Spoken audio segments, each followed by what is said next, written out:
네, 화제 이슈를 발빠르게 전해드리는 모닝 브리핑 순서입니다. 허주연 변호사와 함께합니다. 어서 오세요. 안녕하세요. 네, 첫 번째 이슈부터 전해주시죠. 네, 첫 번째 이슈 범죄 피해자 연대입니다.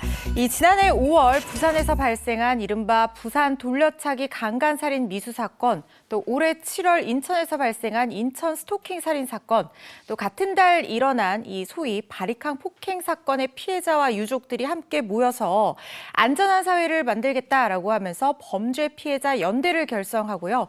범죄 피해자 대응 매뉴얼을 만들겠다고 밝혀서 눈길을 끌고 있습니다. 네, 그간 범죄 발생 시 피해자에 대한 사회적 배려와 관심은 부족했던 게 현실인데요. 이런 범죄 피해를 당했던 피해자들이 모여서 범죄 피해자들을 위한 활동을 한다는 거죠. 놀랍습니다. 맞습니다. 범죄 피해자들이 이렇게 조직을 꾸려서 대응을 하겠다고 나선 것은 이 국내에서는 처음 있는 일인데요.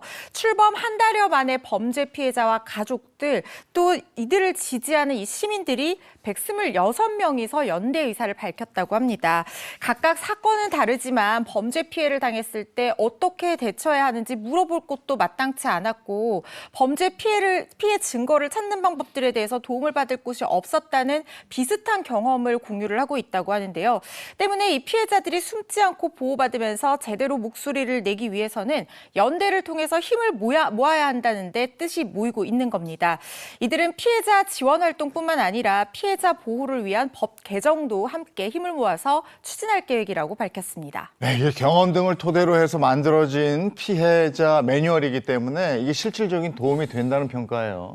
그러니까요. 이 내용들을 보니까 굉장히 실무적이고 구체적인 내용들이 담겨 있는 것 같습니다. 이들이 작성한 매뉴얼에 따르면 이 범죄 직후에 가장 먼저 피해 사실을 자세하게 기록해두는 것이 좋다고 얘기를 하고 있는데요. 구체적인 시간과 장소를 정리한 사건 일지를 만든 뒤에 경찰 조사를 받는 것이 좋고, CCTV나 휴대폰 기록 등과 같은 증거 확보도 중요하다고 얘기를 하고 있습니다.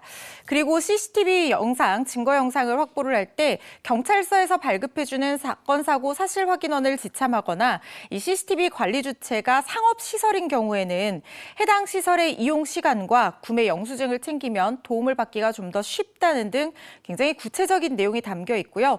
여기에 경찰 조사나 재판 과정에서 피해자의 정보가 노출되는 문제를 사전에 예방하거나 방지할 수 있는 방법이라든가, 경찰 조사에 뭔가 문제가 있다고 판단될 때 이의 신청하는 방법들에 대한 내용도 담겨 있습니다. 네, 실질적인 이런 매뉴얼이 나와서 범죄 피해자들이 활용을 할 수 있다니까 다행인데, 아쉬운 것은 이게 이제 정부에서 좀 나서서 이렇게 해줬어야 되는데 피해자들이 오죽 답답했으면 이렇게 모여서 이런 매뉴얼을 만들었을까, 이런 부분입니다.